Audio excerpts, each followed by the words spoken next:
మహాశివరాత్రి పర్వదినాన్ని ఎందుకు జరుపుకుంటామో తెలుసా? ఈరోజు మనం శివుడు మరియు పార్వతీదేవి వివాహానికి సంబంధించిన అద్భుతమైన పురాణ కథను తెలుసుకుంటున్నాం. శివుని అనుగ్రహానికి పొందే పవిత్రమైన రోజు ఏదైనా ఉందా అంటే అది మహాశివరాత్రి. ఎందుకంటే ఇదే రోజు శివపార్వతుల వివాహం జరిగింది. మరి ఆ కథను ఏమిటో తెలుసుకుందామా? శివుని మొదటి వివాహం సతీదేవి త్యాగం.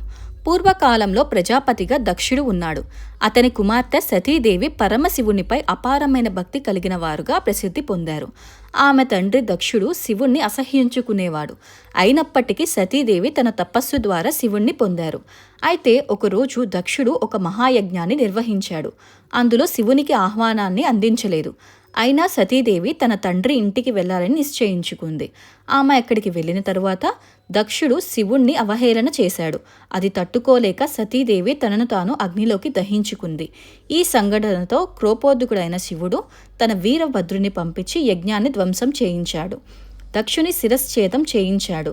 తర్వాత దేవతలు అభ్యర్థనపై దక్షుణ్ణి మళ్లీ బ్రతికించాడు.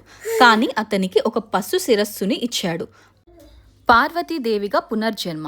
సతీదేవి మరణించిన తరువాత ఆమె హిమవంతుడు మీనాదేవి దంపతులకు కుమార్తెగా పుట్టింది. ఆమె పేరే పార్వతి. చిన్ననాటి నుంచి ఆమె శివుని గురించి వినేది, భక్తితో పూజించేది. ఎంత పెద్ద రాజకుటుంబంలో పుట్టినా ఆమె మనసంతా శివుని వైపే ఉండేది. పార్వతీదేవి శివుణ్ణి భర్తగా పొందాలని సంకల్పించింది. తపస్సుని ప్రారంభించింది. ఆమె ఎండలు, వానలు, మంచు అన్నీ భరించింది. నదుల నీరు తాగుతూ కొన్నేళ్లు వాయువుని మాత్రమే తీసుకుంటూ తపస్సు చేసింది. శివుడు పార్వతిని పరీక్షించిన కథ.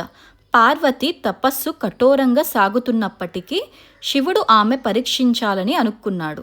ఒక సాధువు వేషంలో వచ్చి ఇలా అన్నాడు: శివుడు ఎలాంటివాడు?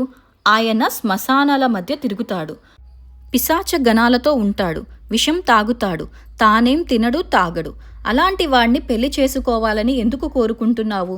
అప్పుడు పార్వతీదేవి భక్తితో సమాధానం ఇచ్చింది: శివుడు లోకరక్షకుడు, భస్మప్రియుడు.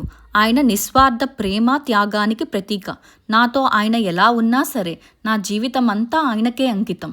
ఈ మాటలు విన్న శివుడు తన అసలు రూపాన్ని ప్రదర్శించాడు. పార్వతీ తపస్సును మెచ్చి ఆమెను స్వీకరించాడని అంగీకరించాడు.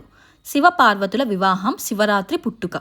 శివపార్వతుల వివాహానికి దేవతలు, ఋషులు, గంధర్వులు హాజరయ్యారు. కానీ ఒక ఆసక్తికరమైన విశేషం ఏంటంటే శివుడు చాలా భయంకరమైన వేషంతో వచ్చాడు. ఆయన శ్మశాన భస్మం రాసుకున్నాడు. నెత్తిన గంగ ప్రవహిస్తుంది. నాగాలతో అలంకరించుకున్నాడు.